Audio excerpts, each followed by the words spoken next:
Some people say this is the birthplace of NASCAR. From the beaches to the 2.5-mile super speedway, this is the place where legends are born. Cale hits him.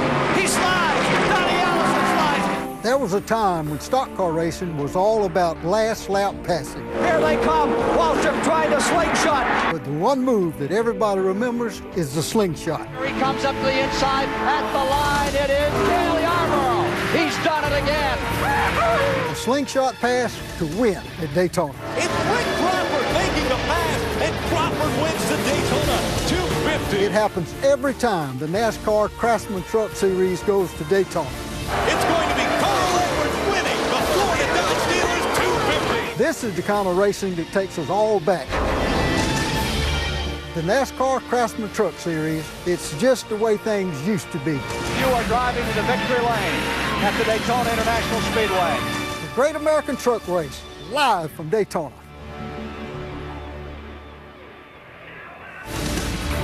The NASCAR 2006 season kicks off under the lights with the NASCAR Craftsman Truck Series. The biggest race of the year is just 18 minutes away. Speed's coverage of the NASCAR Craftsman Truck Series pre-race show is presented by Craftsman. A sunny day today saw temperatures get into the mid-70s. Now the sun is set and we have a gorgeous evening for racing. Temperature 66 degrees. A new season filled with new colors, new numbers, new faces, and familiar faces in different equipment. The first race of the season about to get underway. Now let's go trackside for our pre-race activities. Ladies and gentlemen, please rise and remove your hats as the Daytona Beach Police Department presents our nation's colors. Please remain standing as Pastor Derek Jackson, first assistant pastor at Hope Fellowship Church in Daytona Beach, delivers tonight's invocation. Let us pray. Almighty God, thank you for this great American sport and this great nation in which we live. We pray now your blessings and safety upon each driver and each fan that has gathered for tonight's race. Be with us all and bless us. That is our prayer. Amen. Please join me in welcoming Curb Records recording artist Blue County as they perform our national anthem. Oh, say, can you see by the dawn's early light what so proudly we hailed at the twilight's last gleaming, whose broad stripes and bright stars through the perilous fight o'er the ramparts we watched were so gallantly streaming, and the rocket's red glare, the bombs bursting in air, gave proof through the night that our flag was still there.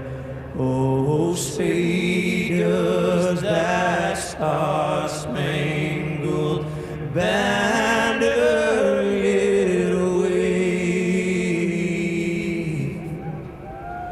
o'er the land of the free and the home of the brave.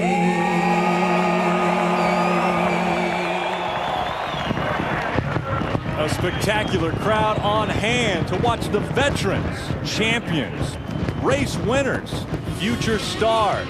They all have the spotlights on them tonight as we get the 2006 season underway at Daytona International Speedway.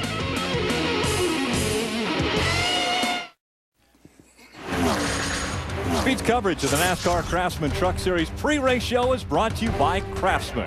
Craftsman tools are the official tools of NASCAR. Craftsman at Sears.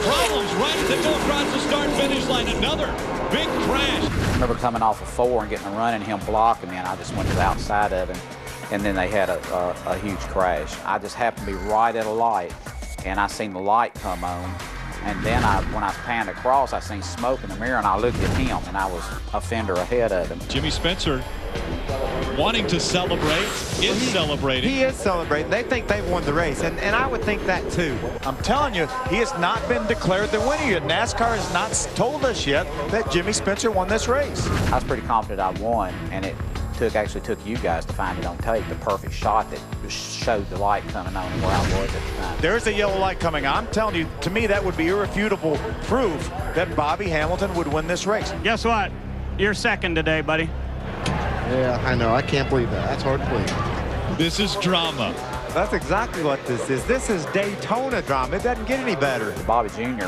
left and went to his motorhome, and his mother-in-law said, I think he won that race. He said, did not. He finished second, and we was already in victory lane before he got back, so that's a pretty cool deal.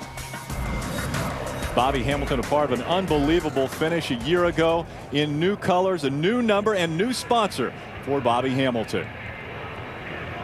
Hello, everyone. I'm Rick Allen alongside of Phil Parsons and Michael Waltrip. Now, Daytona means the adrenaline level has just gone up at least 25-fold for 25 races, but really an exciting night for the racers as we're about to kick off the 2006 season. But Bobby Hamilton employed a strategy a year ago that not many drivers will try to take on tonight. Well, Rick, he had the perfect strategy for 2005. He started dead last, and he never even attempted to lead this race till the very end. You saw him take the lead just as the white flag was displayed, just past Jimmy Spencer in time to get the win. He's told me earlier, right after the driver's meeting, that he's absolutely going to do the same thing. And he has 3 teammates, so he knows he's not going to be left alone. The problem is, I think half the garage wants to go back there with him. And Michael, this was probably the wildest race of 2005, hands down last year. Are we going to see another wild race? And how is Bobby Hamilton going to get from the back through all those wrecks to the front? He barely made it last year. He just cleared up when they all crashed. Will we not crash tonight? I think we're going to crash. How often we're going to crash will depend on how closely these drivers listened at the drivers' meeting.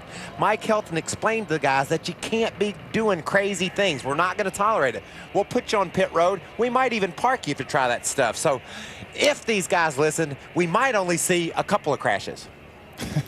Well, we're sure that they're going to listen. Let's kick off the 2006 season and go down for tonight's command. Please welcome tonight's Grand Marshal, Tom Stevens, Group Vice President, GM Powertrain, as he gives those most famous words in motorsports. Are we ready to run the GM Flex Fuel 250? Well, let's do it. Drivers, start your engines.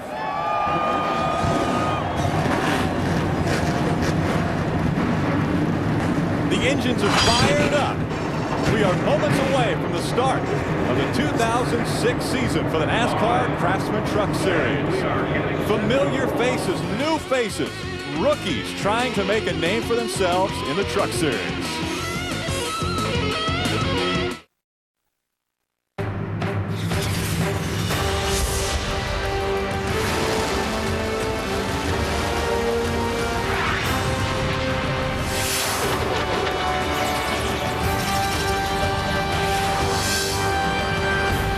Welcome to the NASCAR Craftsman Truck Series GM Flex Fuel 250 on speed.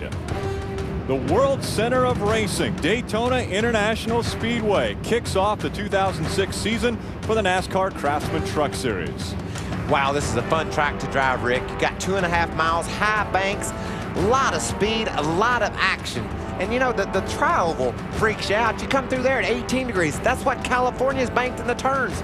There's never a chance to get your breath here at Daytona because on the backstretch, some dude behind you wants to bump draft on you.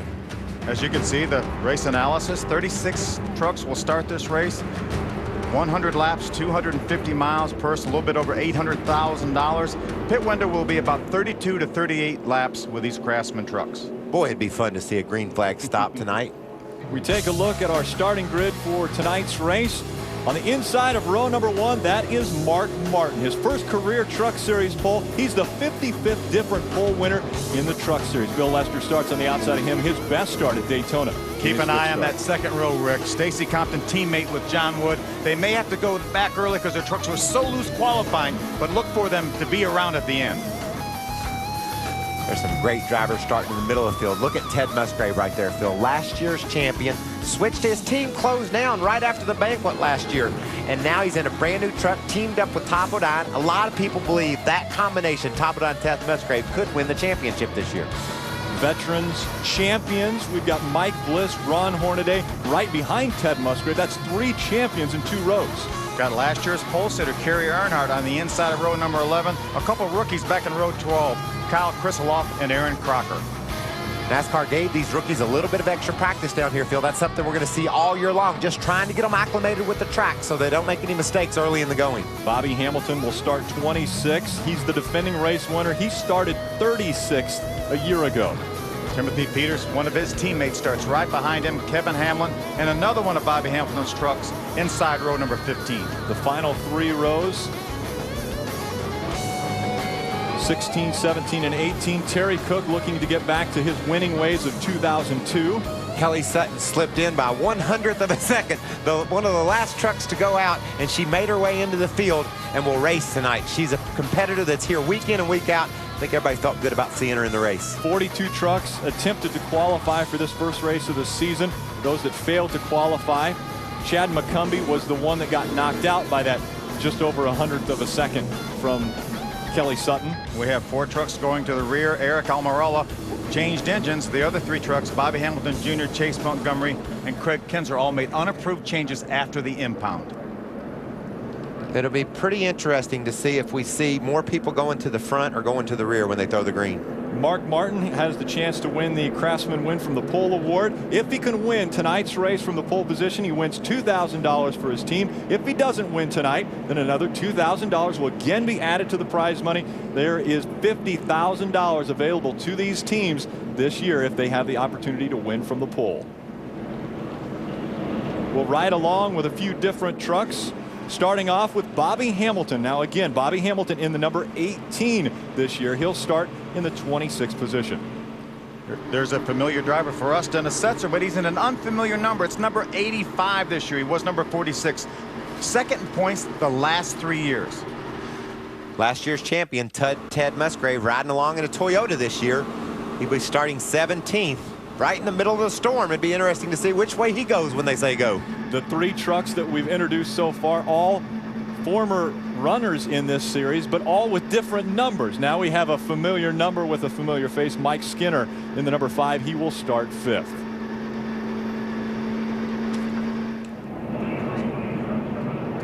We go down for final thoughts with our people on the pits. Well, Rick, I'm Ray Dunlap, and I'll start it out. I want to let you know that I think Daytona is the biggest race of the year and the most important race.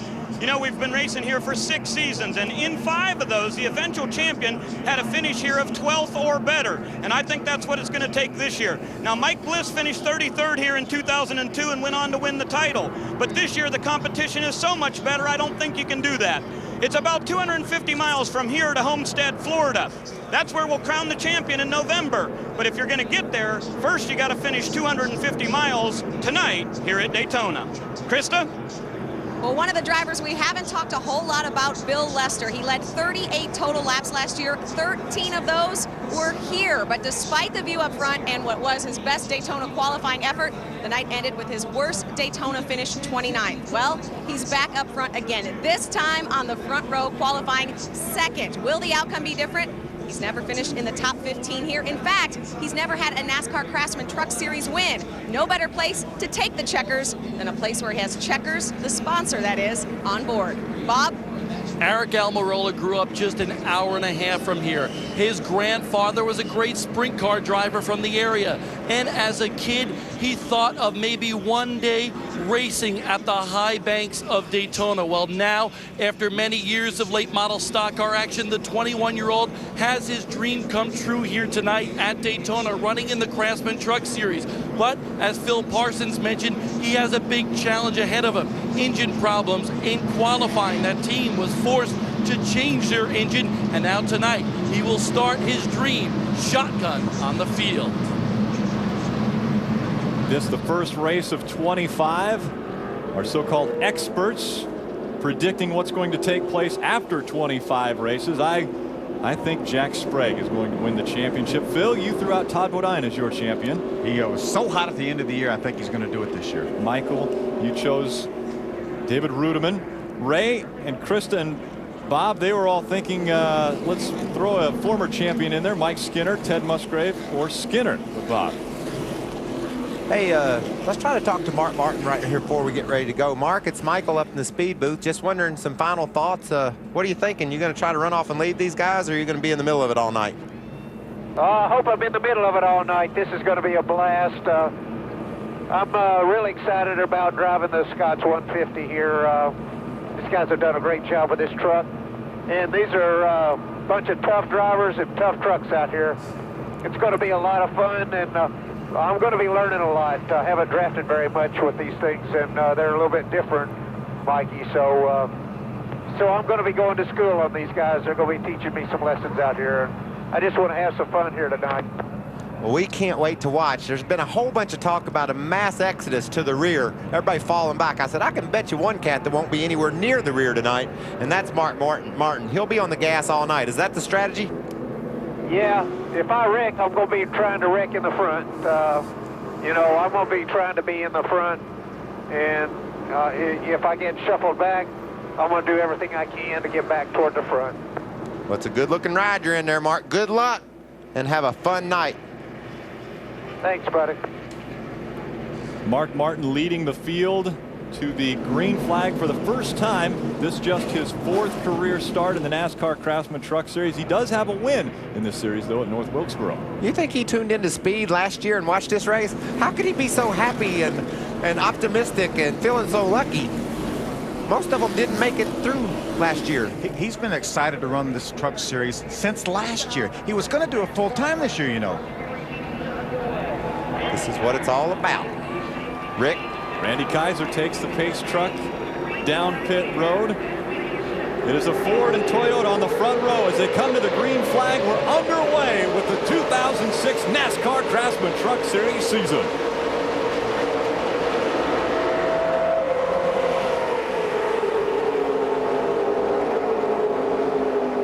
Side by side making their way into turn 1. 36 trucks. This will be the largest pack any of these drivers have seen since Homestead a year ago. There hasn't been 36 trucks on the track at one time in any practice or testing session. We've got a Ford leading a whole bunch of Toyotas. We've got 4 Toyotas lined up right behind Mark Martin. Wow, it's a beautiful sight. I never get used to seeing the spectacle of these trucks. You know, I've been watching cars down here ever since I was a kid. These trucks on this racetrack are just so cool looking under the lights. David Rudiman, the 17, jumped to the inside, made it pretty wide, put Todd Bodine, the 30, right in the middle.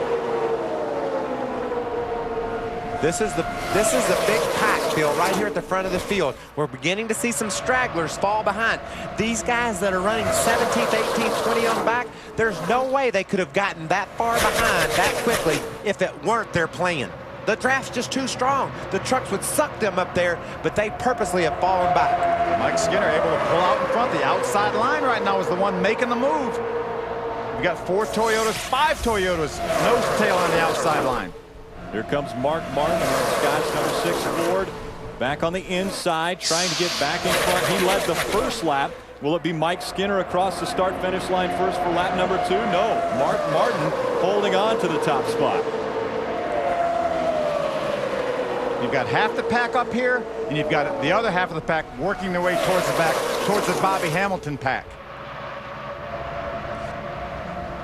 Looked like Jack Sprague, the 60 truck, got a little bit loose there. New sponsor on that truck, Conway Trucking. Watch, Phil, as they come by, you got this huge pack, and if we could pan back, they're already a half a straightaway behind. These guys are battling out in the front. But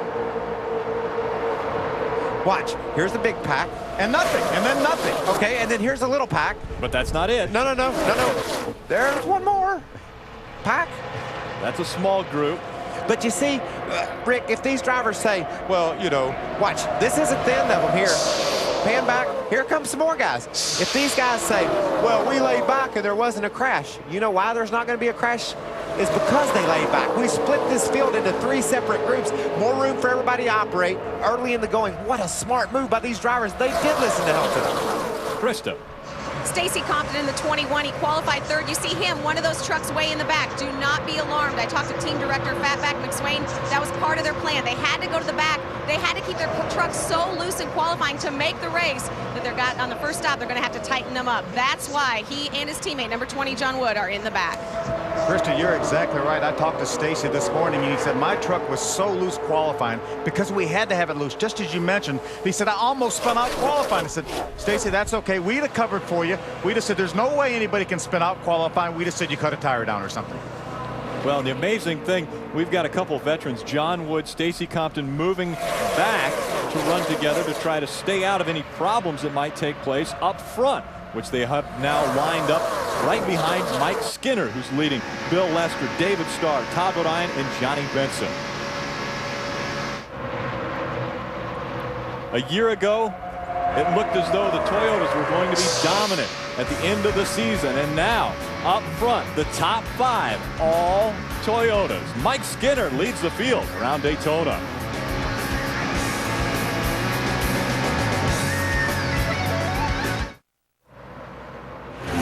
Coverage of the NASCAR Craftsman Truck Series on Speed is presented by GM, a leader in flex fuel vehicles. Go to livegreengoyellow.com.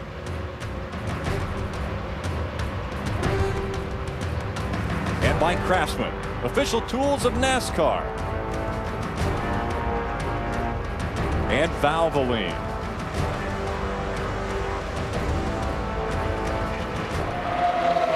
Rick, you see that? We caught a glimpse of a truck coming off pit road. Believe it or not, that's our defending race winner, Bobby Hamilton. Already has made an unscheduled pit stop. It looked like maybe it was hot. Ray, do you figure out what happened down there? That's exactly it, Michael. 275 degrees. Bobby Hamilton said we must have some debris on there. They came down pit road, pulled 2 pieces of tape off of the lower section, and that should help the water temperature for him. But he said we had to take that chance, get in here, and make sure we don't have a problem that's bigger than that with this truck. Well, that's a good move for him. It's a defensive move. Plus, he just went 1 lap down. He's the only truck a lap down. That makes him eligible for what we're going to call this year the Aaron's Lucky Dog. The Aaron's Lucky Dog. Bobby Hamilton can get the Aaron's Lucky Dog, get right back in this thing, no problem. You know, that may be a byproduct of Bobby Hamilton not really going out and practicing the draft. He didn't really get a good idea what kind of temperature he was going to see because he didn't go out and do any drafting the entire time in practice. He did it last month in testing, but sometimes you can't simulate the same weather conditions. One truck on the move, our defending series champion, Ted Musgrave. We ride along with Ted now as he has Mike Bliss in his windshield. These cats have made some solid decisions, Phil. This is how you book laps for 50 laps or so. There's no reason to wreck right now. There's hardly any way to lose a lap. Let me explain something to you. The last time by, our leader ran a 48.5 second lap. Aaron Crocker, all the way back in 26th position, ran a 48.8. 0.3 of a second is all she's off. They get those trucks lined up, and they're still kind of jogged around every which way. They get the trucks lined up that are behind this lead pack. They will never get lapped. At 0.3 of a second a lap, it'll take 150 laps, and this race is only 100 laps long. There's Stacy Compton, the 21 truck on pit road. Another unscheduled pit stop for one of our contenders. Christian, what's going on with Stacy? Well, guys, we knew he was loose, but that's not the reason they're coming in. Another truck that is running hot. They're coming in. You see him pulling the tape off the front grille. A lot of the guys down here are overheating. They're taking the hood pins out. The hood is going to go up. No, it's not. They're on way. This is a result. We heard Stacy talk. They did qualifying runs. They had to qualify on time.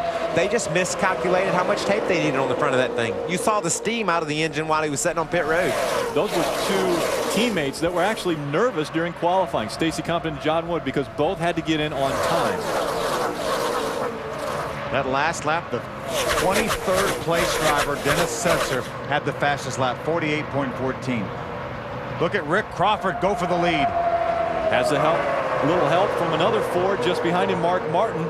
And I talked to Rick Crawford. He said that Mark Martin, when those two ran together, his truck ran the best. Mark Martin, we were listening to his in-car radio during break there. He said, if somebody wants to pass, just tell them and I'll follow them. He was running 4th or 5th. He wanted to be out in front. Now he's pulled right up on the back of Rick Crawford as they race through the tri-oval. We understand from NASCAR that the 21 truck will be black flagged for a penalty for probably leaving his pit maybe with some equipment. Let's see if we can take a look back at what happened.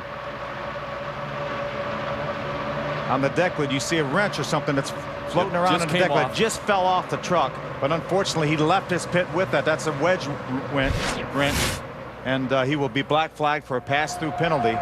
They took advantage of while they were in pit road getting that thing cooled off to try to make a chassis adjustment to it to tighten it up a little bit, and unfortunately it's going to cost them another lap, meaning that Bobby Hamilton will still be the only guy in the position to get that Aaron's free dog. Or what you call it? Lucky dog. Lucky dog. Rick Crawford, a familiar view for him as he crosses the start-finish line out in front. He was a part of that dramatic finish back in 2003 when they were 3 wide going across the start-finish line. He claimed victory. We've got 3 trucks lined up right now. Sometimes with cars, you may see those 3 trucks be able to drive off because the trucks behind them are running side by side. These trucks, Michael, punch such a big hole in the air that I'm not sure that anyone's going to be able to drive off from anybody. No, it's 2 Fords out in front. Toyota, Chevy, and Toyota rounding out the top 5.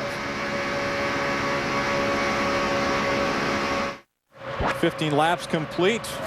Rick Crawford still out in front of the pack. Tomorrow, the final time. The Nextel Cup cars will be on the track before the Great American Race. That final practice, 10:30 a.m. Eastern, live on Speed.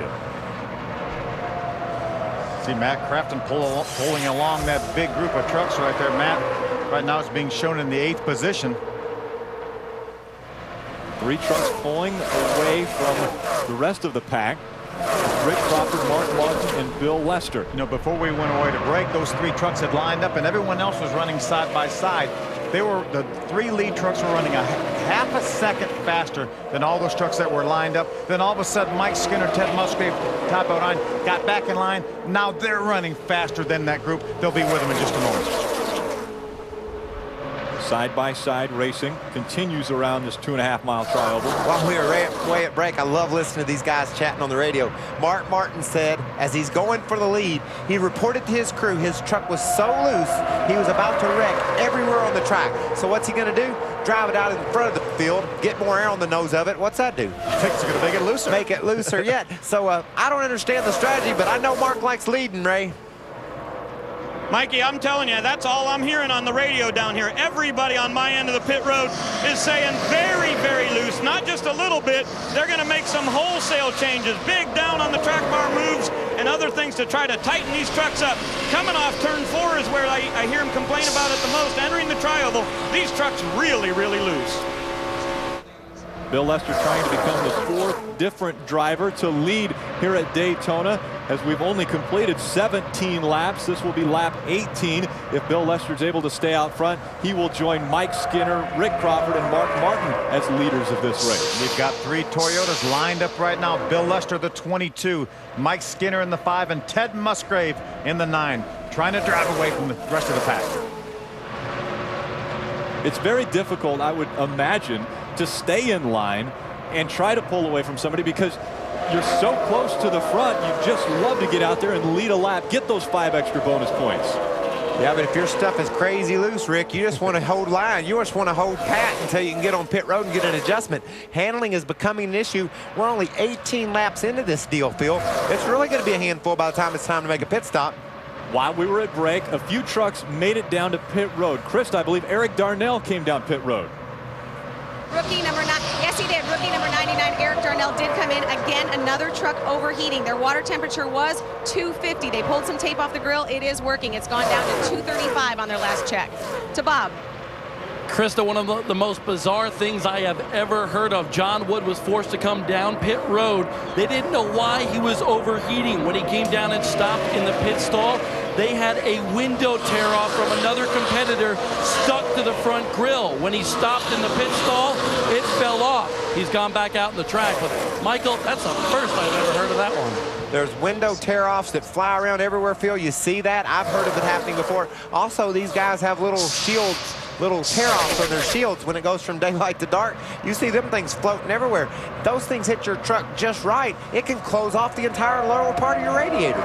These trucks take in so little air to cool these things. The radiators have gotten so good over the years. They take in so little air, and they want to take in as little as they can because it makes the truck way more aerodynamic. The least amount of tape you can put on these trucks, the faster they will go. We've heard temperatures upwards of 275, 250. What's too hot? 265. You know, if I'm 250, I'm okay. I start getting in that 265, 270 range, I'm coming to pit road. Rick, last time by, the 30th place truck run as fast as the second place truck did. So these guys have employed a strategy to hang back, but yet they're able to run speeds that are going to keep them in the game until they make that first pit stop or until that first caution flies. Yeah, they want to run the most amount of tape they want to take in the littlest. We got a lead change. Mike Skinner, the 5 Toyota, going for the lead. It's looking like they're taking turns right now. It looked like Bill Lester decided, you know what, I'm going to go up high here. I'm going to let you guys go by. I'll jump back in behind as you go by. Let's just take turns out front. Don't you just love it when people work together? Isn't this great? Working together at 190 mile an hour. Exactly. Mike Skinner going across the start-finish line. He's back out in front again. He has led 10 laps so far of this race, the most laps led. Don't look now, Rick, but I looked Musgrave away. is not leading the race. The 9 of Ted Musgrave jumps out front in that Team ASC Toyota. So Mike Skinner would love to start off the 2006 season as your winner, but he's in third right now behind Ted Musgrave, Mark Martin.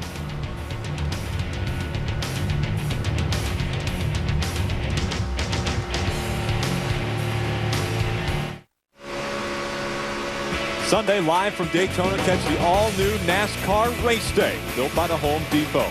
It's the only pre-race show that gives you inside secrets, expert access, and instant adrenaline.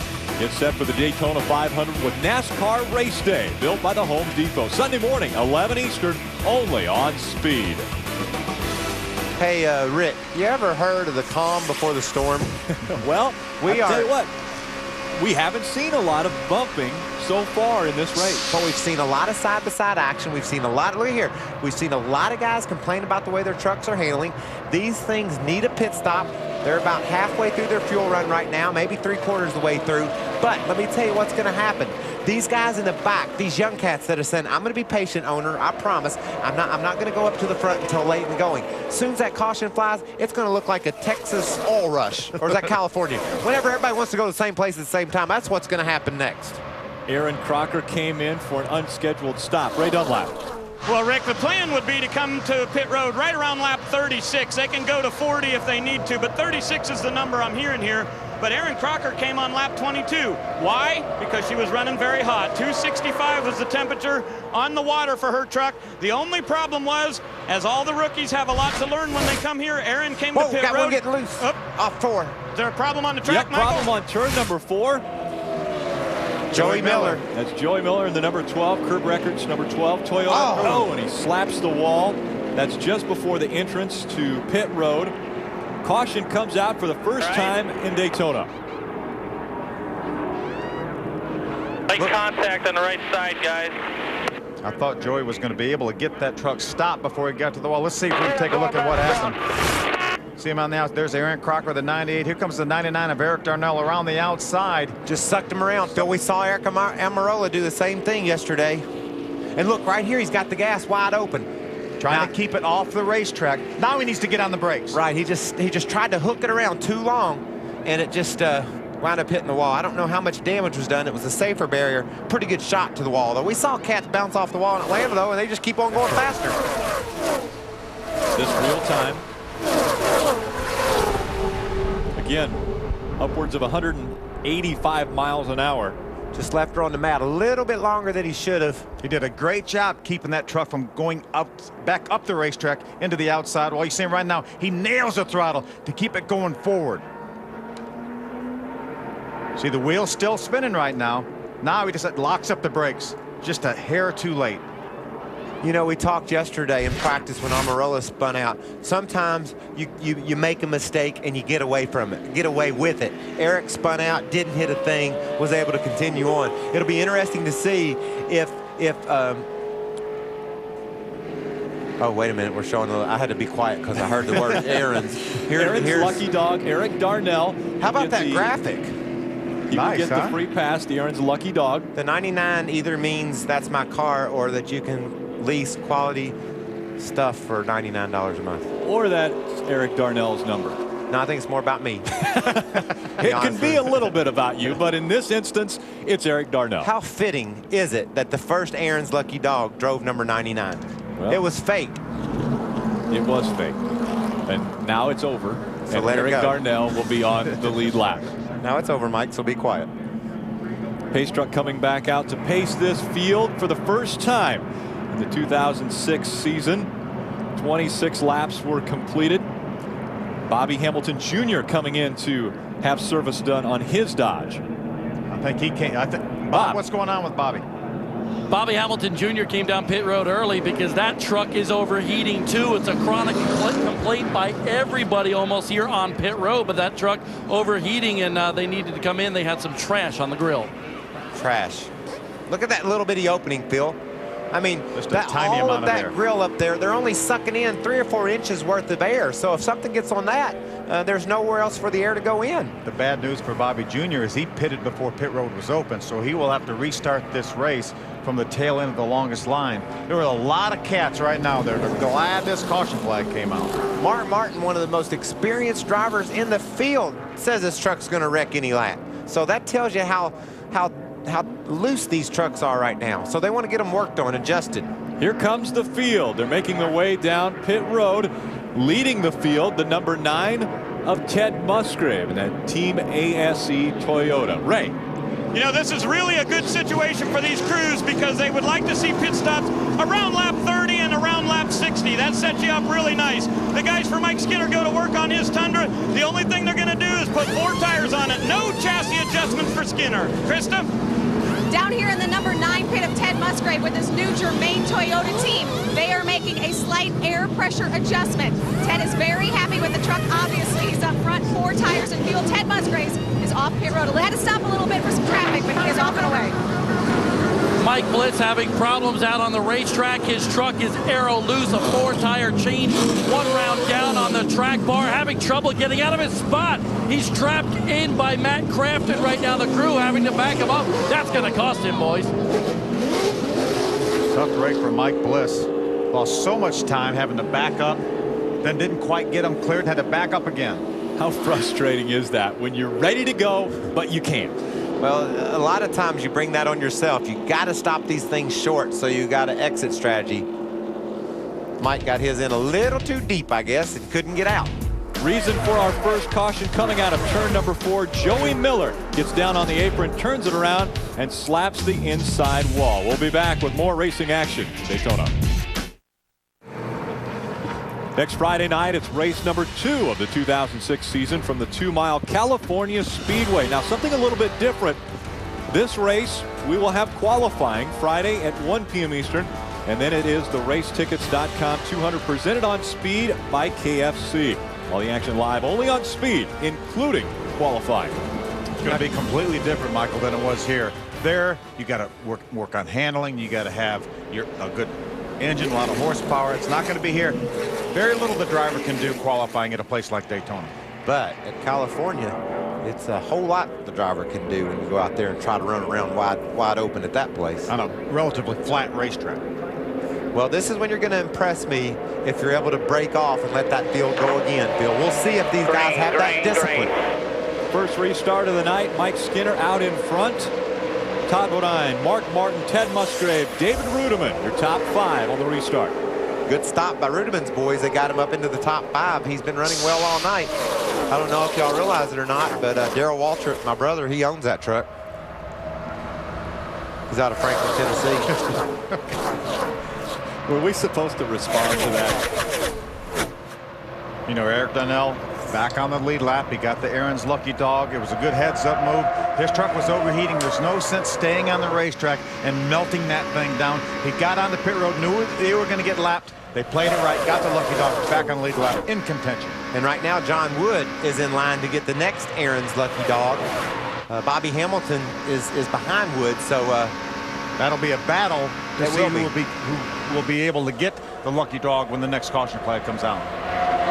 Those guys just flipped spots, Phil. Talking about a battle, they're already racing for it. Bobby Hamilton has now moved ahead of Wood. So Bobby's up in that lead draft right now. His cards were he was forced to play his cards a little bit differently this year. Falling the lap down early. Now he's got to race. He's up in this lead pack. Got to get that lap back to be in contention. He's got to get in front of that 20 truck. If John Wood fell to the back, Bobby may too. But he's got to get in front of that 20 truck. Right now, John Wood is back in front of Bobby. They can't make up their mind. There's Hamilton.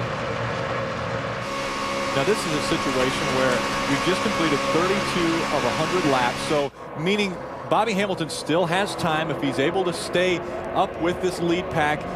More than likely we're going to see more than one caution, which will cycle him through to get him back onto the lead lap. He would just as soon go ahead and get it over with and get that lucky dog, get back on the lead lap, and then maybe he can go back to his other strategy. But he's going to have to get in front of John Wood. Right now he's losing a lot of ground to John. John's up very close to the front of that lead pack, about 5th or 6th back, and Bobby is way back to back. Is that Bobby on the inside? Bobby's having another problem, Michael. Something wrong with that Fastenal number 18 Dodge of Bobby Hamilton as he goes to the inside of the yellow line and the pack goes by him. Maybe he's just falling back, Phil. You never know with Bobby. He might decide that John Wood is being too aggressive right now for him to mess with him. Gonna let John go. And Bobby looks like to me he's just falling back to the end of the line. Gonna give this free pass away to John Wood and wait for the next one for him to get his turn. Yeah, he stayed on the racetrack. Got a good battle for the lead. There's Mike Skinner, the 5 truck. Todd Bodine, the 30 truck. There's Mark. Group of guys are in the line now. That was Bobby Hamilton's radio. That was Danny Rowlands telling Bobby where his group of guys were, where his teammates were. Timothy Peters and Kevin Hamlin and probably Bobby Jr. Let him know where they are. Mike Skinner holding on to the top spot. Got a couple of Toyotas pacing the field, and there's Mark Martin. He's been a mainstay in that front pack ever since we went green. Ooh, looks like Skinner's loose, right? You say anything about that? No, he hasn't said much since we had that pit stop. He's been pretty happy. But you know, Michael, it's a little different strategy for Skinner this year. Last year, this team won 7 poles and led 864 laps, a lot more than anybody else. But they didn't get the finishes they wanted every week. Now, he and his crew chief, Jeff Hensley, said we're approaching 2006 a lot differently. We're not going to worry about poles. We're not even going to worry about leading laps. We're going to worry about finishing races. And that's what they've got to do to chase this championship. They know it. They've been out front a lot, and he's been out a good bit tonight. 32 trucks are still on the lead lap. The only ones off the lead lap, John Wood, Bobby Hamilton, Stacy Compton, and Aaron Crocker. Out front of this field, it is Mike Skinner leading at Daytona.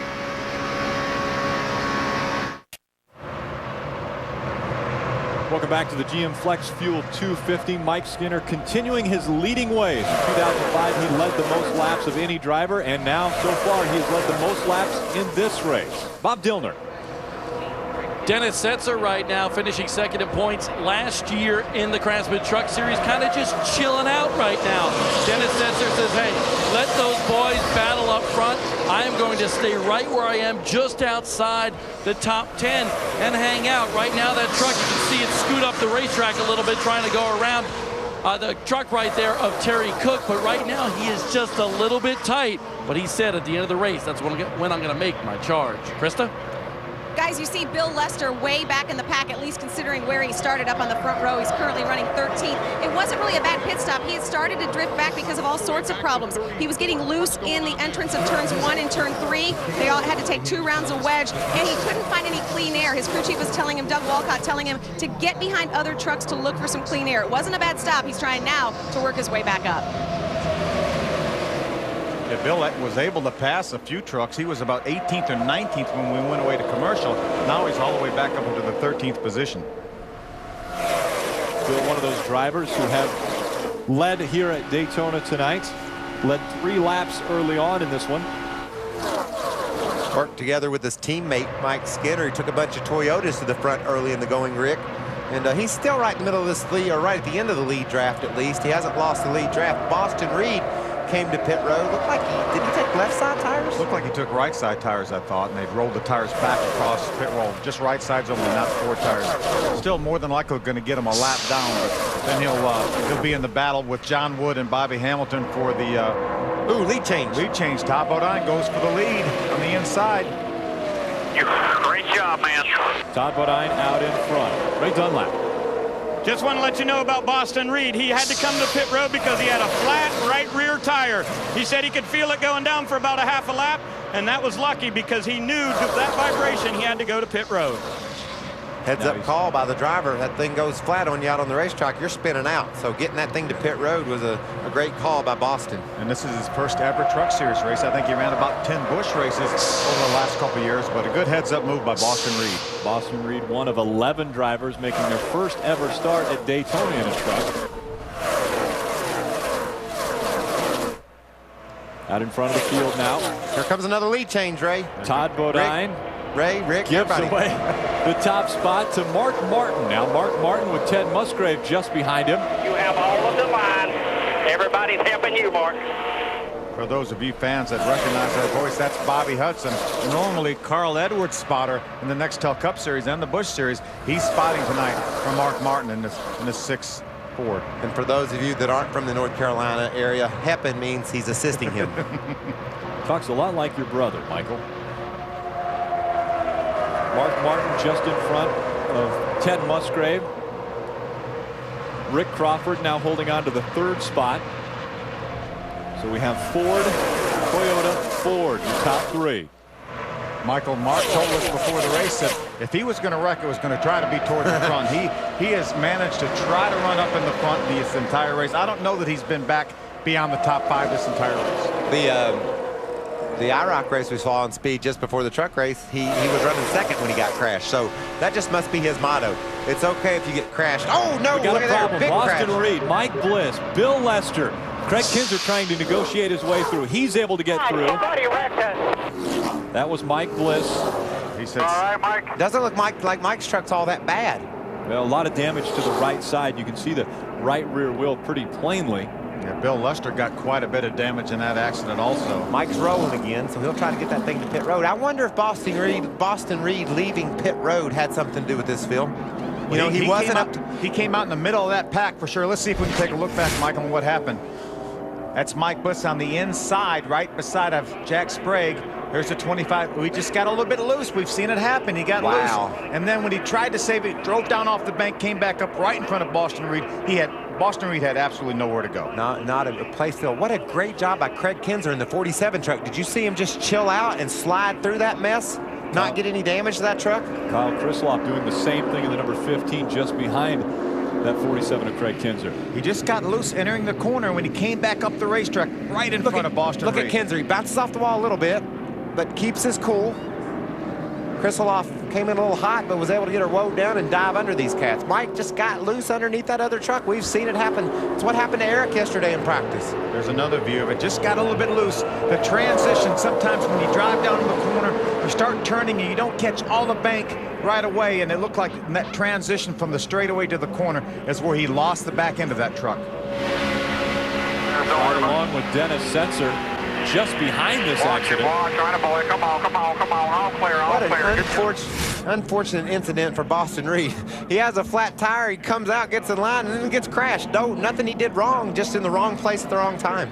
Here comes that Chevrolet driven by Mike Bliss, and an unfortunate outcome for this team. They were looking for sponsorship, not sure if they're going to be able to run the entire season. Here's a two-time championship team. Not sure if they can run the complete season. You see IWX on the hood. Steve Coulter, who used to own this team, jumped on board to help these fellas here at Daytona. Horrible break for Mike Bliss, Dave Fuge, and the entire Express Motorsports team. Bob, what's going on down there? Well, they're assessing the damage right now, changing tires as if it were a regular pit stop. But they said, hey, Mike, bring it down pit road. Let's see how much damage this truck has, because remember last year, not many trucks actually finished this race, and they're trying to keep that in mind just in case they do run the full season. But right now, working on the right front, tearing off the fender there. They have the 200-mile-an-hour duct tape ready to go on there as well, but this truck is pretty banged up. Mike really didn't know what happened. He said, hey guys, it just broke loose. Don't know whether a tire went down or what, but right now those guys just trying to get that truck rolling once again out on the racetrack. Mark Martin leading the field down pit road. Ray. Mike Skinner was still a little bit loose out on the racetrack, so they're going to go down a ½ pound of air pressure on that right rear. They were also worried about a good bit of debris out on the racetrack, so they said nice and smooth, just an easy pit stop, everything looking like it's going fine. There's Mark Martin. You see him getting 4 tires. Mike Beam told me that every time the caution came out after 10 laps, he was going to come in to make sure he had enough fuel. He's got 4 tires. All the way out, all the way out. Bobby Hudson to tell him. Bob? Matt Crafton down there on the pit road right now making a 4-tire stop, but he's taking a long time. Trouble on the left rear. That's going to hurt him on pit road right now. That Menards truck very, very loose on the racetrack. He's losing a bunch of spots here, boys. Everybody elected to take 4 tires, and Phil, that was only about 10 laps. Like you said, only about 10, 12 laps of green flag racing on those tires. So that's pretty amazing that the whole field elected to get tires that quickly. Here's second caution of the night has come out. This is it, real time. Mike Bliss gets a little bit sideways and then up into the wall he goes.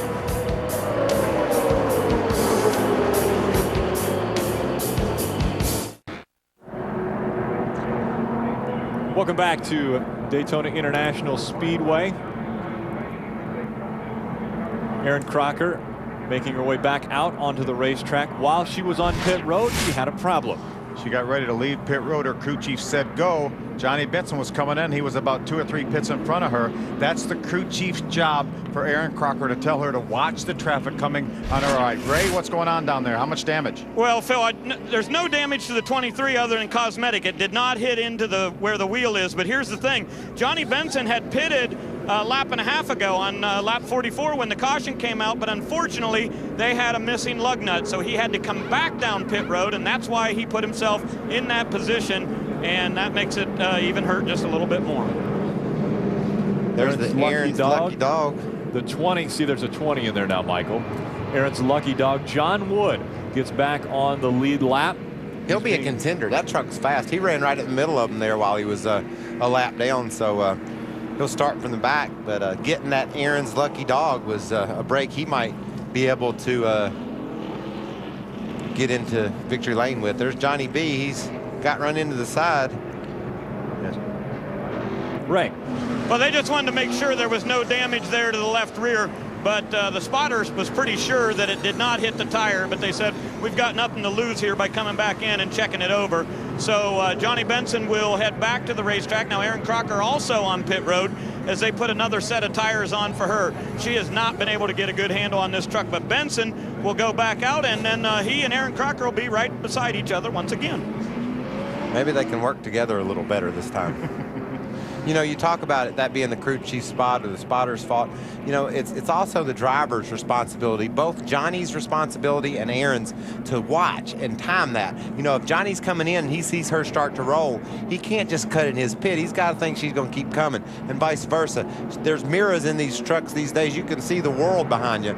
You got to be aware of what's going around you. I will agree that ultimately that situation falls on the crew chief or the spotter to help the driver out, but the driver also needs to be involved in that decision-making process too. Yeah, that's one of the situations that maybe it was Erin Crocker's crew chief's job to alert her, but maybe Johnny was in a position where he could have prevented it. Maybe they caused it, but he might could have prevented it had he been aware maybe that she was coming up on the left side, coming out of the pit.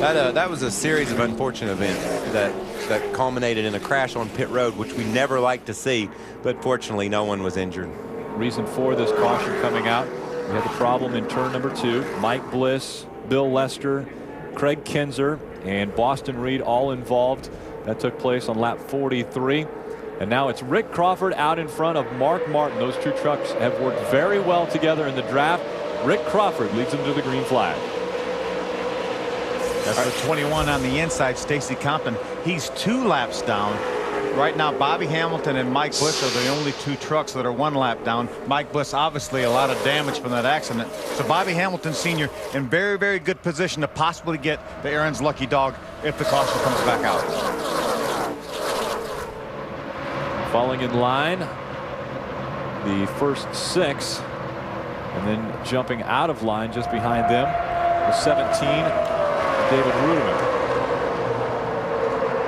I think Mark Martin likes to lead this race. I think you're right. Mark Martin back out in front in the Scott's number 6 Ford. We've seen the Fords and the Toyotas. Here comes a Toyota around a Ford. We've seen those guys right at the front the whole race. We saw Mark Martin with the lead. We saw what a run Mike Skinner. Those Toyotas lined up on the inside. They had such a run, such momentum that they drove by Mark Martin, and now he's ended up in the 5th, and he's in the middle of a 3-wide battle. He's dropping more spots. Mark Martin getting shuffled back. We're hearing from NASCAR that the 22 of Bill Lester and the 25 of Boston Reed were checked out in the infield care center and released. You know, if you're Boston Reed or you're Bill Lester, getting wrecked at Daytona is one thing, but when they're just unavoidable accidents, they were minding their own business, a guy just crashes in front of them and they don't have anywhere to go. That'll set you back a day or two. You'll go home and think, why did I have to get involved? I did nothing wrong, and I tore my truck all to pieces. 3 wide as they come through the tri-oval. Mark Martin on the inside of Stacy Compton. Martin in the 6, Stacy Compton in the 21. It's the 60 truck of Jack Sprague right behind Stacy Compton. Ron Hornaday's just in front of that group right there. We haven't talked about Ron much. He's in the 33 truck. We saw him in the 6 truck last year. Now he's in the 33 for Kevin Harvick. That 6th place position for Hornaday, I think in the last 35 laps, 40 laps, that's the highest we've seen a Chevrolet or a Dodge. It's been all Toyota and all Ford tonight here at Daytona. Now a couple of Fords line up on the outside. Mark Martin the 6, Stacy Compton in the 21, and they're going to try to drive by that 33 of Ron Hornaday. Just behind Ron Hornaday, we talked a little bit earlier about the different colors, the different numbers. That's the 85 of Dennis Setzer. Again, a number change for Dennis Setzer from the 46 to the 85 this year. And a lot different color change from that black Chevy Silverado he had last year.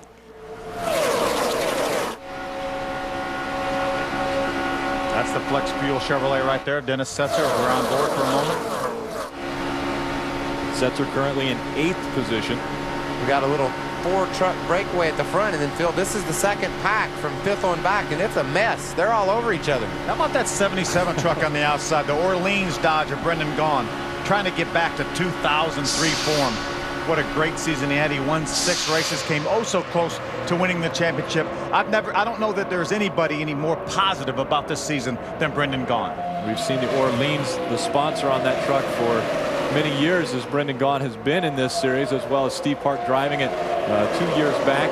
Also on board with them, Daytona Dodge for this race. Brendan Gaughan welcoming them on as a associate sponsor for this race. Brendan Gaughan so close to a championship back in 2003, all the way to the last race in Homestead, and on lap 100 his dreams out the window. And now he gets shuffled back as an extremely good drafter. Mike Wallace in the number 59 goes by him, but he gets in line just behind Mike. Mike Skinner's led the most laps at Daytona thus far. 27 laps for Mike Skinner out in front. Rick Crawford's led 8, Mark Martin 7, as well as Ted Musgrave.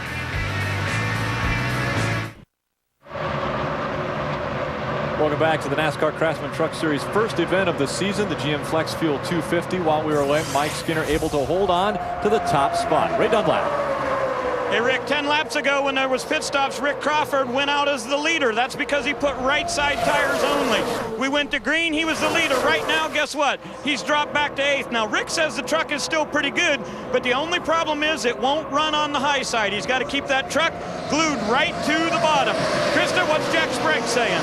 Jack Sprague was saying bad loose. That's how his truck started this race. On their first stop, they put the track bar down 2 rounds, made an air pressure adjustment in the right front. On this last stop, an air pressure adjustment in the right rear. It is working. He says his truck is getting much better. He's running 6th right now. Hard to believe Jack Sprague's best finish at Daytona, 12th. Bobby D. John Wood was lucky because he got the lucky dog and got his lap back, running 24th right now. But he is unlucky because on that last restart, he lost 3rd gear. So he'll be A-OK if this continues green, but on restart, it could spell trouble for John Wood. Phil, remember when I talked about the quiet before the storm? Look what's gathered up at the front here. Remember that nice little 3 or 4 truck breakaway with 20 or so guys, nose to tail? We're not. It's not like that anymore. It's not. We're not there any longer. Well, we're over halfway with this one as 56 laps have been completed. Mark Martin now out in front of the field. Jack Sprague in second. Mike Skinner has dropped back to third.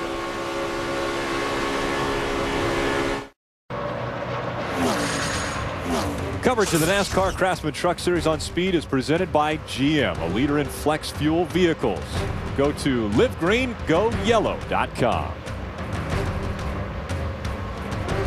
Mark Martin still our leader.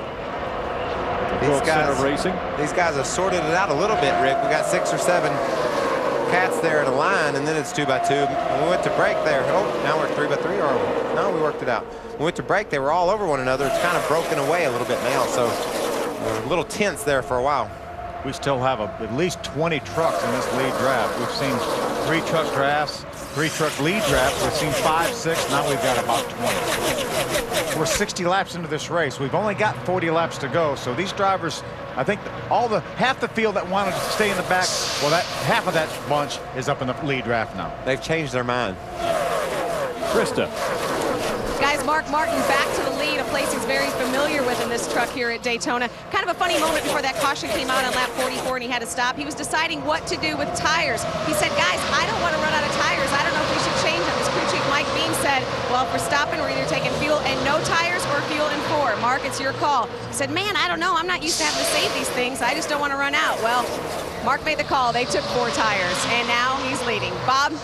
How about this for a rocket ship? Mike Wallace from 19th to 2nd in 11 laps. That's all it took him. He said, guys, as long as I can stay with that lead draft and they don't hang me out to dry, we got a truck that can win this race.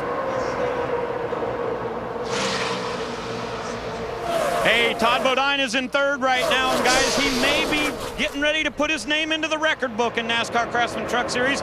Remember, he was the hottest driver in the series at the end of the year, winning 3 races in a row. No driver has ever won 4 consecutive races in this series. Todd Bodine believes he has the truck to do it tonight at Daytona. You know, guys, Bob was talking about Mike Wallace. Does such a good job. He won the first race here back in 2000. He finished 3rd here in Ken Schrader's truck a few years ago. Always runs extremely well here. Anytime he's got any kind of equipment, he's going to get the most out of it. He got James Finch's car in the Cup race in the Daytona 500, and he's doing a great job with Jim Harris's Melling Engine Parts Dodge. Back in the pack, we see 2 by 2 racing. Kyle Krisiloff, one of those rookies, contending for Rookie of the Year in the NASCAR Craftsman Truck Series. He's driving a Dytek number 15. That's a Billy Ballou truck. Kyle Busch drove that to 2 victories a year ago. Matt Crafton on the outside. Eric Darnell in that number 99, just outside of Kyle Krisiloff. Another one of the contenders for Rookie of the Year. Mark Martin out in front of this field. It's a veteran top 5.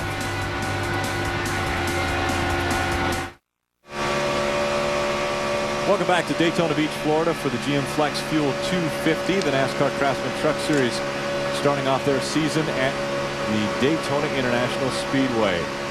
The only post-race show in Victory Lane is NASCAR Victory Lane, live Sunday 8 Eastern. John, Jimmy, and Kenny break down the day's race from every possible angle, from the checkers to the wreckers. All of the highlights will be covered. NASCAR Victory Lane live Sunday 8 Eastern only on Speed. Looking back from Bobby Hamilton's Fastenal number 18 Dodge. Bobby's still in position to get the lucky dog. If the caution were to come out right now, he would be the one that would get it. He desperately needs the caution to come out. We've only have 33 laps to go, so he needs to get that caution flag, get back on the lead lap, and try to get back in contention. Yeah, and they're closing in on Craig Kinzer and Johnny Benson, a couple of trucks that lost the draft. Johnny had some trouble in pit road. Craig was involved in the crash. They're just a couple of seconds ahead of these leaders, Phil. As soon as the leaders pass those trucks, then they become the lucky dogs from Aaron. So Bobby's in a little bit of a pickle here. He needs to get a caution right away to get back in this race. Mark Martin still holding off Todd Bodine, Ted Musgrave, David Rudiman, Jack Sprague. They're your top 5, and they have broke away from the rest of the field so far. We see Todd Bodine moving around quite a bit behind Mark Martin. Looked like Todd wanted to make a move to the inside. Mark did not want to give up the lead. Looked like he pulled over to block. Remember, the 30 of Todd Bodine, the 9 of Ted Musgrave are teammates. You've got another Toyota, actually 2 other Toyotas behind them, the 17 of David Ruderman and the 60 of Jack Sprague. But don't underestimate what teammates may be able to do here when we get towards the end of the race. Phil, these trucks have run almost 20 laps under green now, and that's when a truck really starts to, the handling starts to deteriorate. So that's why you're seeing the truck string out now. It's not because they've chosen to, it's because some guys in the front can hold the mat, hold the gas right on the floor. Other guys are struggling in doing that. I've seen a lot of the trucks moving around quite a bit. The one truck that has really held his line the best seems to be the 17 of David Ruderman. He has been staying in line, not moving around a lot, just really holding his own position. You're doing a great job. Remember, these trucks will have to make another pit stop. They can only go roughly 35 laps. They last pitted on lap number 43, so about 78 to 80 laps we're going to see most of the field on pit road if we don't get a caution before that. Exactly what Bobby Hamilton did not want to see. Our leaders have gone by, the 23 of Johnny Benson and the 47 of Craig Kinzer. That means Bobby Hamilton is no longer eligible for the Aaron's Lucky Dog. Bob Dillner. Well, Kelly Sutton having a great run here today. She's been in the top 15 pretty much all night. You know, this is a very special night, not only on the track for Kelly, but also off the track. Her daughter, Ashley, is here in the grandstands, and she is celebrating her 16th birthday. And Kelly would love to give her a birthday gift here today with a nice top 10 run for Kelly Sutton. She's doing a terrific job, Bob. She's running with some great trucks. She was running with Matt Crafton and Brendan Gaughan. Made probably her best race of her career. And you know, Phil, she's only in this race by 100th of a second. That just tells you how cruel fate can be sometimes. She just barely slips into the race, has her best race ever. 1/10 of a second the other way. She's home. Yeah, it's just crazy. So riding along, a rough ride for Ted Musgrave and that Team ASE Toyota. Out in front, it's Mark Martin. There's Ashley. There's Ashley Sutton watching Mom go around this 2.5-mile trioval.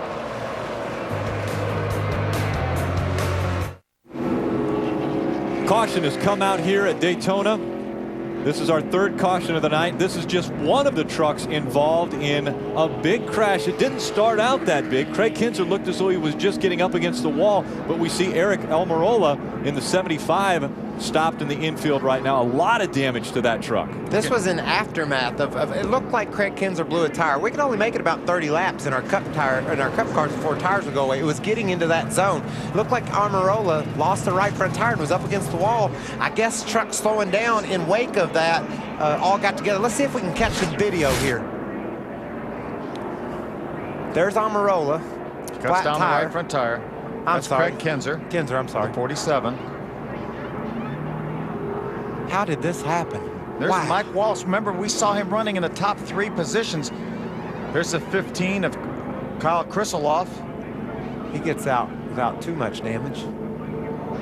I just don't understand. What? Oh, Joey Miller, bad crash. Look at the front of that truck, Phil. Matt Crafton gets caught up by Brad Keselowski. You see the 75 of Eric Almirola go by already with some damage. Take another look at this accident. Oh, wow. Something happened to Mike Wallace, and he was slowing down. No, that was in reaction to what had happened to the 47 slowing down truck. because of the 47. Let's go to pit road.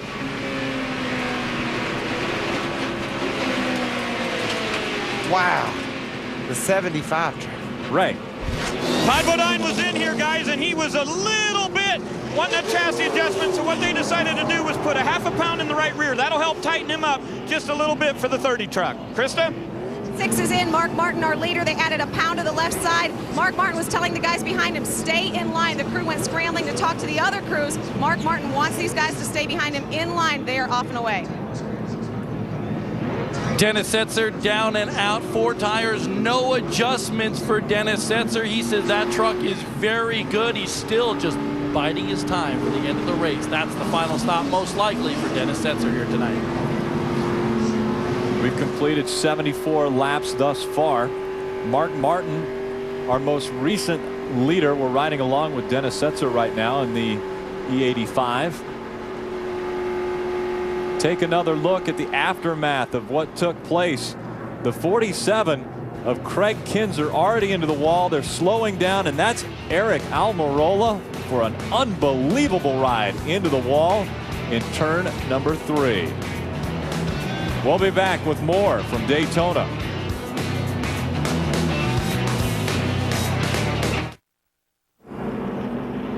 Cleanup continuing from our third caution of the night as the jet dryers have come on to blow the damage and the debris. Again, this is Craig Kinzer in front of the accident. The sparks flying as he's bumping up against the wall. And then it got crazy back here. It looked like Mike Wallace either had a problem, Phil, or most likely just reacted to this crash. I can't really tell. We'll get another view of it, and we'll see Mike Wallace. He was so slow, it made you think that maybe he had some sort of a problem, or maybe he just saw the 47 of Craig Kinzer get into the outside wall, and he reacted to that. But let's see if we can take a look at the contact. Watch this real time. You see how slow Mike's going right there. Watch. And Almirola tries to dive underneath Matt Crafton. Matt had slowed down too, so I think it appears that they were slowing down, maybe didn't get the word in time, and guys were just on different agendas. One guy trying to race, another guy slowing down for a crash, but darn, there was some big speed discrepancies there. Sure was. 7 trucks involved in this one. Joey Miller in the number 12, Kyle Krisolov, Brad Keselowski, Craig Kinzer, Mike Wallace, Eric Almirola, and Matt Crafton. The Aaron's lucky dog goes to Johnny Benson in the number 23. So Johnny Benson back on the lead lap here in Daytona. Here he comes up to the inside at the line. It is Dale Yarborough. He's done it again. The slingshot pass to win at Daytona. It's Rick Crawford making the pass, and Crawford wins the Daytona 250. It happens every time the NASCAR Craftsman Truck Series goes to Daytona. It's going to be Carl Edwards winning the Florida Dodge Dealers 250. This is the kind of racing that takes us all back.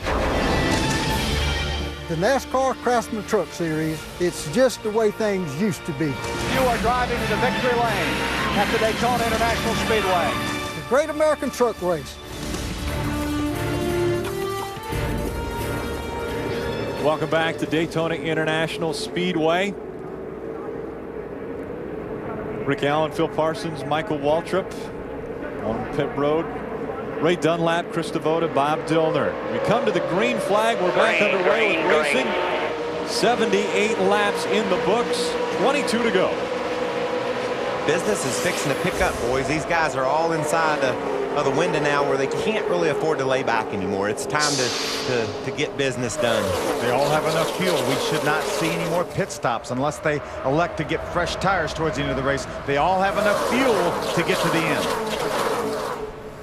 Thus far, 8 different drivers have been out in front. 17 lead changes in this race up to this point. It's just been a very entertaining race. I'm always sitting on the edge of my seat at a Craftsman Truck Series race because you don't know what's going to happen next. You don't know who's got the best truck because they can swap leads, so they can take the lead from one another easily, it seems. One thing we know, the 3 trucks up front, Todd Bodine, Mark Martin, Ted Musgrave, have been up front this entire race. David Ruderman is another truck that's had a strong race. He's 4th. Jack Sprague looks to the outside of David Ruderman, trying to take over the 4th position.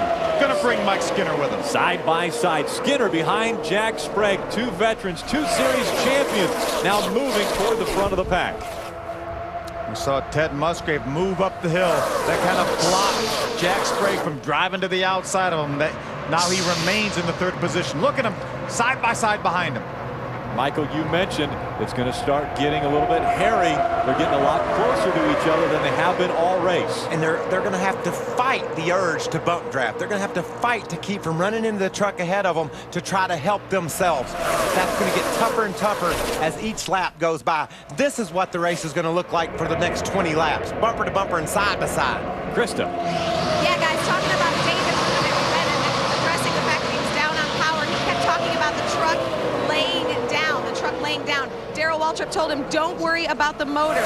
David told him, in traffic, it's okay. They talked about taking 2 tires on that last stop, but they decided for 4. David Rudiman running strong here at Daytona tonight. His best finish coming into this was 9th. What an incredible run the 5 of Mike Skinner got. Now he's going to push Mark Martin to the lead around Todd Bodine.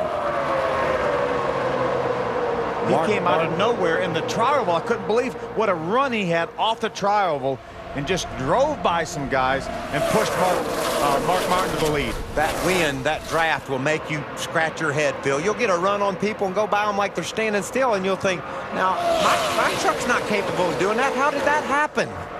Look at Brendan Gaughan on the outside going around Ted Musgrave. He likes the outside line.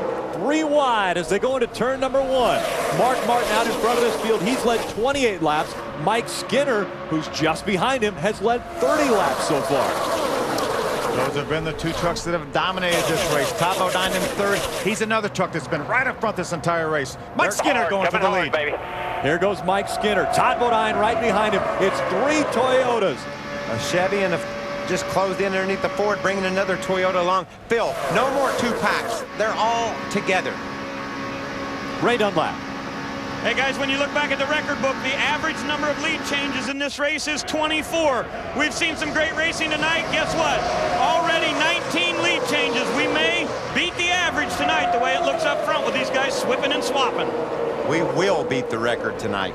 These guys aren't anywhere near done figuring out who deserves to lead and who doesn't. They're going to snip and snipe more.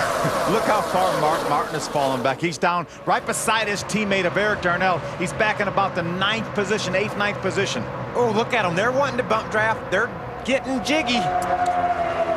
Jack Sprague right behind Todd Bodine. Those are your top 3. Mike Skinner, Todd Bodine, Jack Sprague, Ron Hornaday, David Rudiman. Your top 5 as we close in on almost 15 laps of racing to go. Welcome back to the World Center of Racing for the GM Flex Fuel 250. When the video game isn't going the way you want it to, you press the reset button. It looks like we've reset this field. They're running side by side as they go across the start-finish line. Ron Hornaday to pit road. Yeah, look who's in the lead. Eric Darnell, rookie, winner of the Roush Driver X program. What happened to Hornaday, Bob? Heartbreaker for Ron Hornaday. He was out there running 3rd. Felt a bad vibration, and he's going to have to come down because they think they have a wheel loose. It will be a 4-tire stop. They figured might as well change those 4 tires because they don't know which one is loose. But oh, just a tough break for Ron Hornaday here down on pit road. We got Roush trucks running 1, 2. Eric Darnell, the 99 leading. Mark Martin, the 6. Up in a 2nd. Remember how far back Mark was a few laps ago? Well, he's in 2nd right now. Now he's in the lead.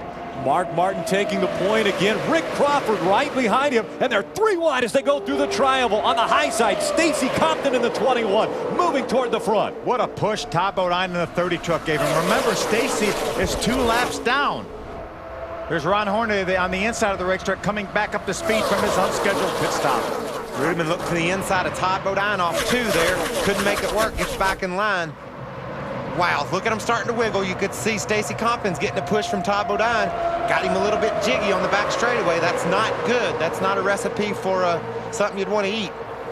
Terry Cook, Power Stroke Diesel number 10 Ford, going just onto the yellow line as they enter turns 3 and 4. As the field comes to the start-finish line, it's Mark Martin again out in front of the field. Rick Crawford holding on to 2nd. Rookie Eric Darnell in 3rd. Jack Sprague and Todd Bodine round out our top 5. We'll be back with more exciting racing at Daytona. The NASCAR Craftsman Truck Series on Speed is presented by GM, a leader in flex fuel vehicles. Go to livegreengoyellow.com. And by Valvoline, tested on the track, trusted on the road. Inside of 10 laps remaining, it's Mark Martin holding on to the top spot. Todd Bodine and Jack Sprague, the 3 trucks that have pulled away from the pack just a little bit. Krista. Talking about our leader, Mark Martin, you saw a few laps ago he had slid back. That was strategy. He was trying to obviously hook up with his teammate Eric Darnell. But Mark just got on the radio and said, guys, I can't put push him. I have to think about winning this. Mark Martin has never won a race at Daytona in a truck because this is his first time he's been in Daytona in a truck. Guys?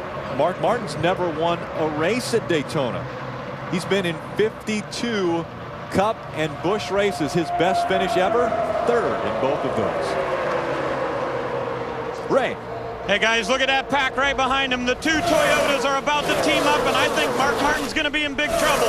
Why? Because he's a Cup regular, and these two guys are about ready to get together. We're going to see Sprague come up and push Todd Bodine with about 3 laps to go as their plan. The two Toyotas hoping to plan to get around that Ford. Bob? Bobby Hamilton Jr. looking for some friends right now. He says nobody really wants to draft with him and go to the front. He's been running in the top 10 after that overheating problem early on, but he just radioed into the crew and said, hey, I have a really bad vibration on the right front, so if I can't find out what's going on here, I may have to just nurse her home, boys. The 9 truck of Ted Musgrave, the 99 of Eric Darnell, the 14 of Rick Crawford are trying to line up to catch the 3 trucks up front. Mark Martin, Todd Bodine, and Jack Sprague. Now David Ruderman pulls to the inside of Rick Crawford. Bobby Jr. making his presence known late in the going here. Bobby Jr. in the 08, David Ruderman in the 17. It's the 3 trucks out in front, though, staying nose to tail. Mark Martin and that Scott's number 6 Ford just in front of Todd Bodine and Jack Sprague. It's only a matter of time before the 2 Toyotas hook up and try to get by the Ford. That was the 8 of Chase Montgomery. Went through the dirt, going down just past the tire, but was able to maintain control back up on the racetrack. Ted Musgrave has joined the 3 trucks out front now. The 9 truck of Ted Musgrave. Look, Rick Crawford's in the middle in the 14 truck, losing positions left and right. Going the wrong way. Rick Crawford won this race back in 2003. Now, quite a ways back. He would really have to make a hard charge with only 5 laps to go as they cross the start-finish line this time. Work with me. I need a little room. The 77 of Brendan Gaughan got real loose up against the wall. Look at Rick Crawford dive to the inside in the 14 truck, put Terry Cook, the 10 truck, in the middle. Whose name will be added to the list of winners at Daytona. It started off with Mike Wallace. He's in this field. Then it was Rick Crawford winning in 2003. Also in this field, Bobby Hamilton, our most recent winner in 2005. Can Mark Martin throw his name onto this list this year? All the drivers in the top 5 right now are not on that list. Wow. I love watching trucks race on speed, but man, you got to come to Daytona and see these things live in person one day. If you're sitting at home, you ain't been to Daytona before, this is what it's all about. 4 laps of racing to go at Daytona. For Todd Bodine, the 30 truck, the 60 truck of Jack Sprague. Are they planning? Are their crew chiefs getting together to formulate a plan to try to get by that Ford of Mark Martin? 5 trucks have broken away. Mike Skinner looked to the inside but got back in line. Now we see Jack Sprague trying to make the move on the low side. Sprague trying to take over second for Todd Bodine. See if Ted Musgrave can go with him. Oh, no. He's getting sideways. There goes Jack Sprague. He moves up the track. He saves it. Amazing save for Jack Sprague. Coming hard here, coming outside. What a save, but he's going to lose so much momentum. Just got punted into the wall by the 77 truck. Brendan Gaughan getting pushed sideways down the tri-oval. That brings out our 4th caution. We've got trucks flying down pit road. But as long as they decrease their speed as they travel down pit road, we could have won this thing. You heard the dejection on Brendan Gaughan's. You heard his voice. He said, we could have won this thing. He just didn't leave Ruderman any space. David was up on the outside of him. He tried to act like he wasn't even there as they exited turn 4. I was watching up in that area.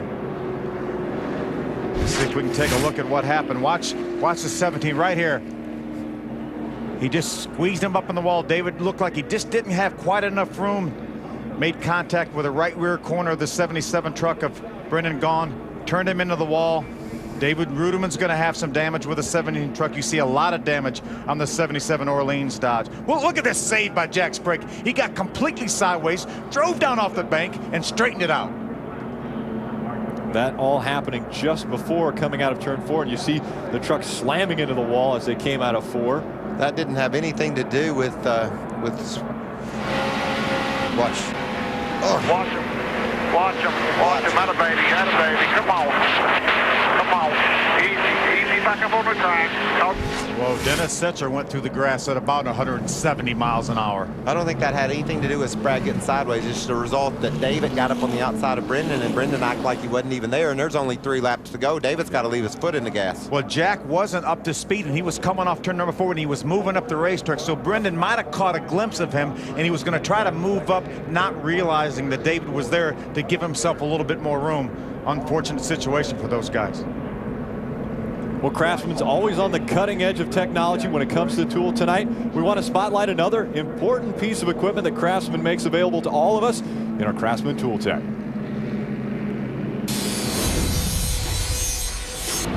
You know, when the teams check in here at Daytona, they try to get by with as much as possible. But the problem is they have to go through NASCAR's inspection line. And when they do that, a lot of times they say you got to cut away this fender, you got to grind a little Bondo, whatever it takes. And the teams reach for this tool, Craftsman's 7.5 amp grinder. Now this thing operates at 10,000 RPMs and it's got plenty of power. What I like is it's got a metal gear casing, and that way it helps dissipate heat, and that makes the bearings last for a long time. The guys have been using these all weekend, and it's real easy to operate. You just flip this little paddle switch, you're on power, and you're going to work, baby.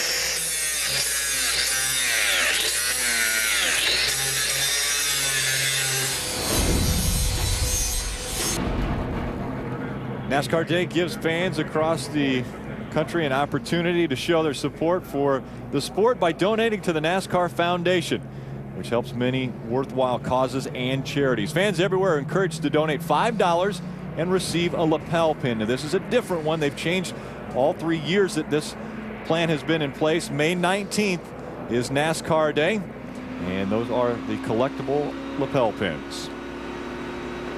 Well, a green-white checker to settle this baby. Had to figure that was going to happen, didn't you? I think you did predict that to happen, Michael. Well, it just gets too it just gets too crowded, and the stakes are too high. You look at Jack Sprague. Look at the save he made. He had that thing on the apron, back up in the middle of the racetrack. Never lost a spot because they had a big crash right behind him. Watch this now. He gets completely sideways, drives down off the bank.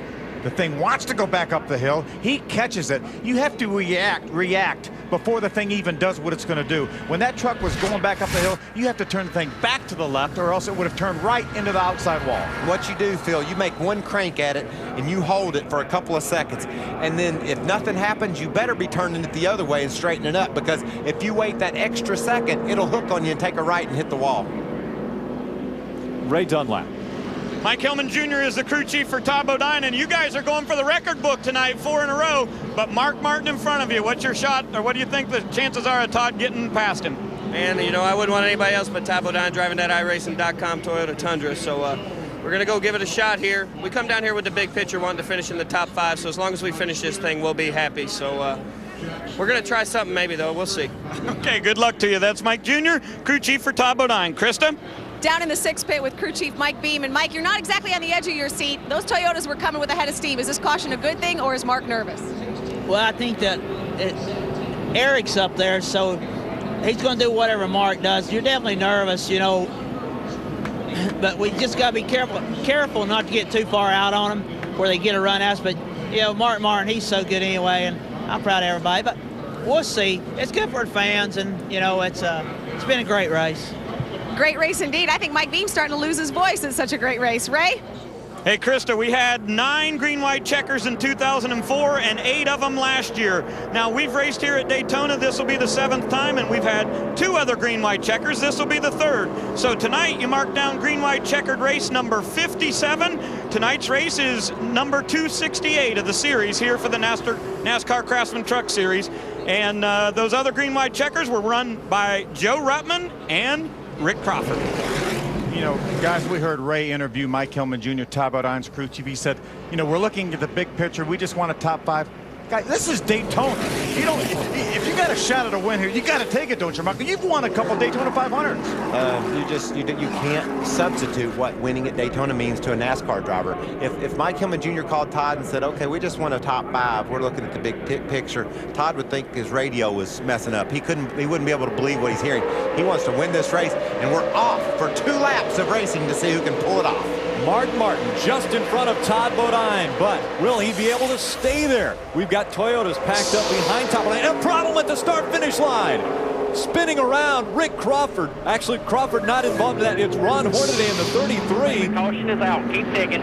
Caution has come back out again. They only give us one shot at a green-white checker. I would think that means the race is over. This race is over, and Mark Martin will win this race. They're going to get the white and the caution this time by. Now, I think. I believe you are correct, Michael. That was the one attempt at the green-white checker. We're hearing from NASCAR that is correct. This time by, Mark Martin will receive the white and the yellow together. And this race will end under caution. Sure made it a lot easier on us. That was Mark Martin right there. That was an understatement. I think I ought to give him a call and see what he thinks. Let's find out. Hey, Mark, it's Mike in the speed booth. It all worked out wonderfully. Hey, I've messed this up before. This race isn't over yet, guys. Okay, I'll help you through it. I watched you mess it up that day. You come by and get this flag, and now don't go into pits next time either. You got to get it one more time, all right, bud? Hey, Michael, stay here with me and make sure I don't mess it up, pal. Hey, how about this Scott's Ford F-150? Man, she's spectacular. Kind of made it easy on me there at the end without having to fight for it. Well, you were the man all night. You put that thing, I thought there was about 10 to go. You got shuffled back to about 10th or 11th, and here you and your teammate came up through the middle of them. How did it feel to see all those guys in front of you so late in the going? Well, you know, that was just, the truck was really fast. It didn't handle as good as I would like for it to, Michael, but I only practiced in it just a little bit. So, heck, when I got shuffled back, I had to hurry up and get back to the front. It handled the best out front. And I had some good help today. I really want to thank all the Ford drivers, you know, even Compton, even though he was lapped down, just everybody, Rick Crawford, and how about that rookie, Driver X? Oh, Eric was on it, Mark. When you get to Victor Lane, don't tell Krista and them I talked to you, because I just couldn't wait. I had to hear what you had to say right at the heat of the moment. Congratulations. Stay on the track. I got to go. They're saying I got to quit. Don't go down pit road this time. Cross the start-finish line, and then go celebrate with your team. Congratulations. Thanks, Michael. What Mark was talking about at Bristol in a Busch race a number of years ago. Line, buddy. When they came down for the checker flag, he pulled down pit road, lost that race, gave it to David Green driving for Bobby Labonte, and Mark said that was the dumbest thing he had ever done in his entire life. He drove straight to Victory Lane, but it wasn't time to go there yet, Rick. This isn't exactly the way Mark Martin wanted to win his second ever NASCAR Craftsman Truck Series race, but he's going to take it. As Mark Martin makes his way through the tri-oval, he will win the GM Flex Fuel 250. Finally won a truck race, Hal. Finally won it after running second. Thanks, Mark. Thanks, everybody. That was voice of crew chief Mike Beam. Finally won a truck race. Mark Martin has another victory in the Truck Series. Back in 1996, he won at North Wilkesboro. Krista. Well, we just talked to Mike Beam a few moments ago, asked him if you're nervous. I would imagine this feels a whole lot better than having to wait that one out. Oh, yeah, because I knew that Todd and, you know, they're just such good racers. And like Mark said, that just made it a lot easier. But, you know, Chris, everybody's done such a good job, which I know everyone always says that, but I just got to really thank all these guys. And I've really been hard on this winter because, yeah, we're really building this team for 07 because we really plan on winning this championship. And Mark, you know, and really looking forward to running David. He's been just a real big team player, but Scott, just thank them for coming on board. But I just really, really appreciate everybody. Well, you may have been hard on him, but your crew has been climbing the fence. They're so excited. And guys, Mike Beam's been suffering from the flu. Forget chicken soup, a Daytona win. That is the sure cure. Carl Edwards won this race back in 2004. He was the first Roush driver to win at Daytona in a truck. Now Mark Martin makes it the second Roush driver to win at Daytona in a truck. He also adds to Jack Roush's winning total in the Truck Series, now up to 38 Truck Series wins for Jack Roush teams. That is leading this series. We talked throughout the race that the Fords and the Toyotas were the trucks that you're going to have to beat tonight if you're going to win this race. The first 6 trucks were either Fords or Toyotas, with Mark Martin getting the victory in his F-150. Look at Jack! Cat in the Hat wanting to celebrate this one with his team. You know, Jack gets a lot of wins. He's won Nextel Cup championships. He's won Busch championship and truck championships. But he's always happy. When one of his trucks or cars is in victory lane, he's a happy guy. Look at him pushing people out of the way so we can congratulate Mark Martin. You know what? He's reaching in there right now and saying, hey, don't do a backflip. Oh, wait a minute. That's Carl Edwards that he tells that to. I don't think we're going to have to worry about Mark doing a backflip. He may feel like doing a backflip. Checkered flag in the hand of Mark Martin, kicking off the 2006 season with a victory. Again, this was on a restart. This was an attempt at a green-white checkered finish. And you look at the top of your screen, what takes place. You can see that truck doesn't get going right off the bat, Rick, and it bunched everybody up. Usually about 5-6 trucks back from where there's a problem. Finally, they begin to stack up, and Ron Hornaday was just right there. Here's what Bobby Hamilton saw. Remember, Bobby was a lap down. He starts going. He sees a truck get turned in the wall. That's the 33 of Ron Hornaday. The chain reaction got all the way back to Ron Hornaday. He got into the truck in front of him and turned him in the wall. Do I still get Mike Beam? This is Mark Martin's crew. They're not sure what's going on. They're pointing at the accident. See the accident in front. Then they realize, hey, we just won the race. I think. Yeah, we won, right? We won the race, right? Are you sure? Are you sure we won the race? Mark Martin celebrating with the crowd here at Daytona. Phenomenal crowd on hand to witness Mark Martin winning at Daytona.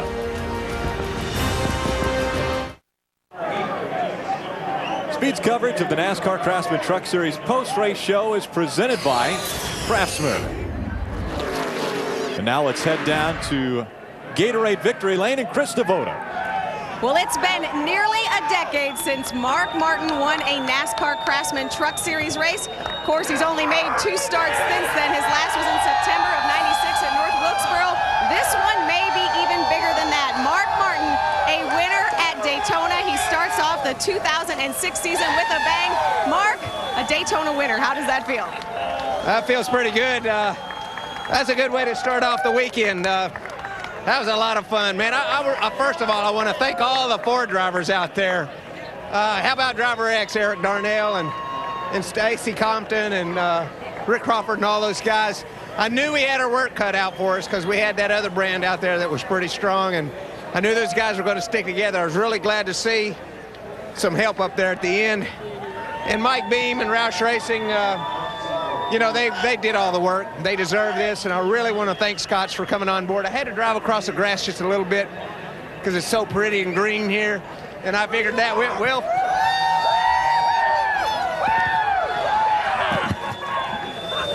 Well, and you know, speaking of a good feeling, how does that feel? That feels good. Well, good news for the competition. He's not running the whole season. Bad news, we're going to see him 6 more times, Ray. Well, Krista, over here in pit road, Ashland Bodine sitting beside Todd, and he finished his second tonight. Great start to the season, but I'm curious, what's your position on green-white checkered rule? Well, I don't know. There's so many opinions on it. Would you not have rather had a shot to race Mark Martin under the green? Yeah, right now, yeah. I mean, I think we had him. There's no doubt in my mind we had him. With my teammate behind me, I knew he wasn't going to hang me out. We would have won and finished. I would have won. Teddy would have been second. But this is our rules. We got to race by them. We got to abide by them. Mark's sitting in victory lane, and we're sitting here second with our Tundra. It was a great truck all night. I'm proud of my race team to get first or second and third tonight with Teddy and me, and proud of everybody at TRD. And of course, we got a new sponsor, iRacing.com. Hopefully, we can keep them for the rest of the year. It's a great company, John Henry and his boys, and you know, we just it's the rules. You got to play by them. It's their ballpark and their ball. We got to just play their game. All right, I say we get a petition going to change that rule, because I think it stinks that this race finished under yellow tonight for 100,000 people to not watch them race to the checkered. Todd Bodine can't be disappointed, though. His second place finish, the 8th finish of first or second in the last 10 truck races. Mark Martin continuing to celebrate in Gatorade Victory Lane. Following us trackside live, Kevin Harvick, Dale Earnhardt Jr. are the guests. That's coming up next.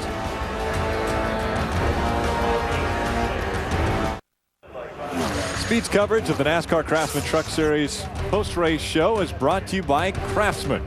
Craftsman tools are the official tools of NASCAR. Craftsman at Sears. Bob Dillner has caught up with Ted Musgrave.